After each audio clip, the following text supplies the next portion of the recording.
Hello, my name is Michael Harris from Team North with geocaching.com, and today I'm going to show you a walkthrough of Little Falls, Grundy Canyon. The area right behind me is near the end of the Little Falls area, and I call this the slip and slide. A lot of these areas don't have any names, or there's nothing on a map to show you where they're at, and people don't know about them unless you go out and explore them and find them. And that's what I do. I like to go out, get off the beaten track, and see what I can find. In this area here I call Little Falls. Up at the top of this chute there is a set of small falls. Right now there's not a whole lot of water running through here, but at times there gets to be a lot of water, as you can see when you see how far stuff is pushed up, and there's not a whole lot of rock here.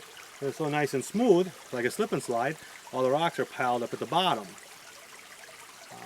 There is a geocache at the top called Little Falls Multi, and I set up as a multi so that way you can find the falls at the end, but if there's only one geocache back there, you'd never know that there's this neat slick rock here. So making it a multi, about 300 feet long from one end to the other, it gives you the coordinates at the top, and then it brings you down here to the bottom for you to find the geocache. So, and I know you see me swatted in a few bugs, but actually it's relatively pretty good. It gets pretty hot down in these lower levels of the canyon.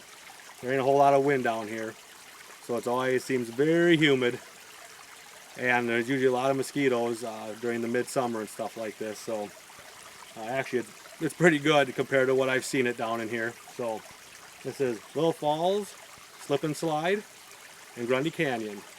Hope you enjoy it.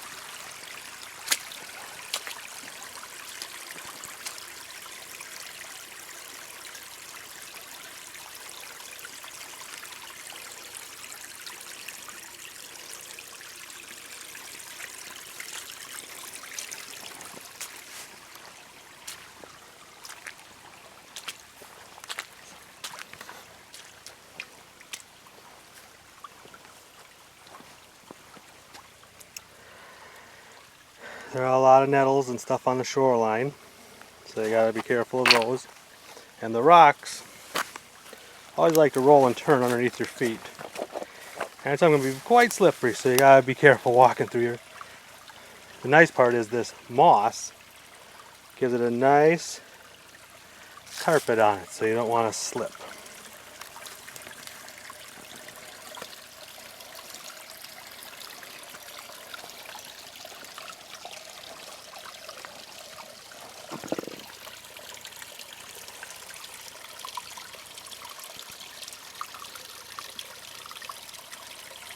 You can see all the ripples in the rock here from when the water's been flowing over forever.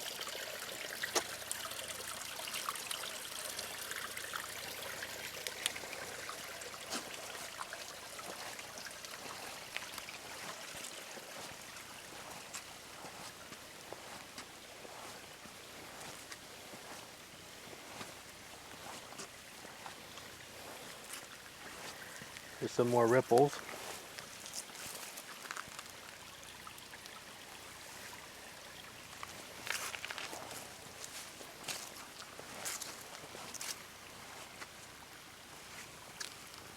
You can see the water coming over on the other side too there. A little jam up ahead here.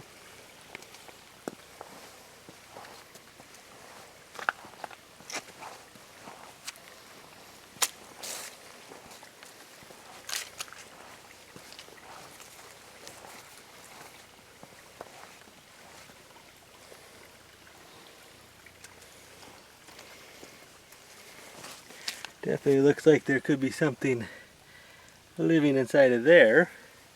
So if anybody wants it, they can like poke their head or their hand in there.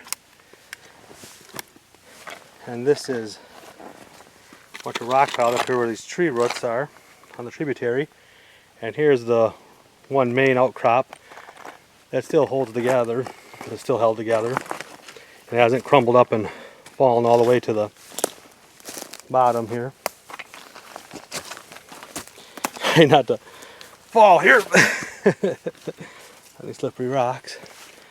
So what happens is, that's what all this rock is down here, is it's all that rock on these. There used to be cliffs along here at one time, and rain and ice gets in there and freezes and breaks off chunks, and they fall to the bottom, and the high water comes in and washes them down. And here the tributary is gone completely under here. A lot of times in the Blue Hills you'll run into places like this where there'll be a creek and these tributaries, and where they go underneath the rock and then they come back up. But if the pools are deep enough, there'll be trout in them.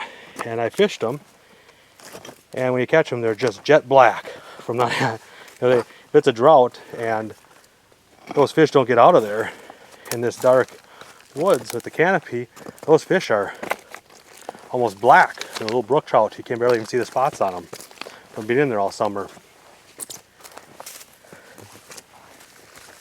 Now here we go back in. Another nice little pool here for the frogs to be playing in. Beautiful clear water. Oh, and there's a frog right there. You can see them all over here hopping around. It's a big white pine. The root's holding across it, and look at the top, is either got blown out or got hit by lightning. It ain't doing very good. Maybe it got hit by lightning. And the top's gone. So all the roots go right across the tributary here and hold back the rock and stuff. And let's go down across here. Have a neat little ledge right here. You can't see because I'm standing on it.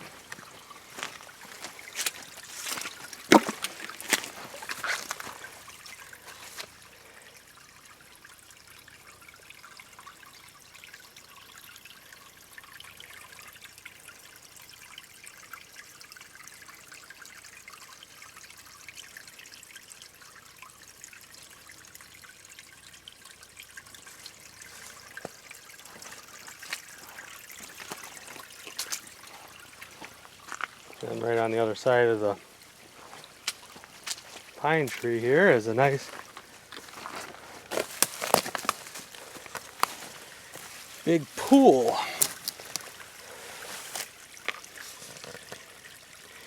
If there were any fish that traveled up this tributary this far, they'd definitely be laying in that pool. It's nice and clear. You can see right to the bottom. And then this leads up ahead of us here towards Little Falls. Keep going. And you can see how fast the water comes through this area, and we'll take a view from the other side.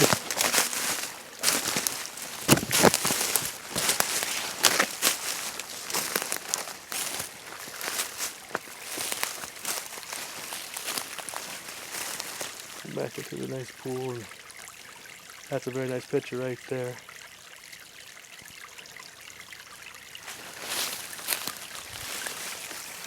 No, honestly, I don't know if I can take pictures with this camcorder or not.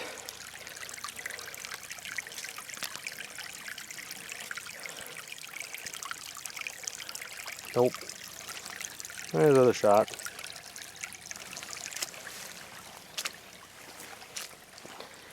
Working our way up here.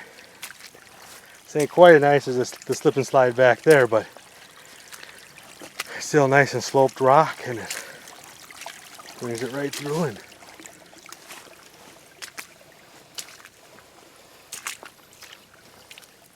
And there's Little Falls right ahead of us. If I can zoom in there. And I've got some pictures online that are have a lot more water flow than this. But it's weird because it didn't rain that long ago, and you can tell by all the bent over plants and all the leaves that it was high, but it ain't high anymore.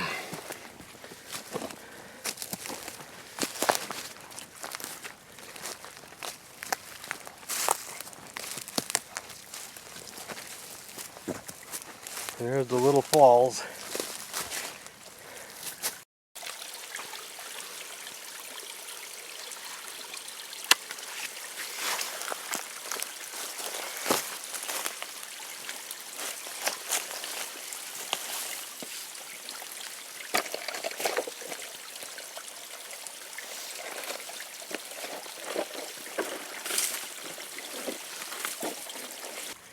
As you look up above it, this is pretty much it. When you get above it, there's a big bunch of springs coming out of the hillside. It kind of flattens out up there, and the ground's kind of shaky, and that's where all the springs come in here and fill this in, or make this tributary run. This is Michael Harris from Team Northwood Geocaching, showing you Little Falls, Slip and Slide, and Grundy Canyon. See you on the trail and have fun.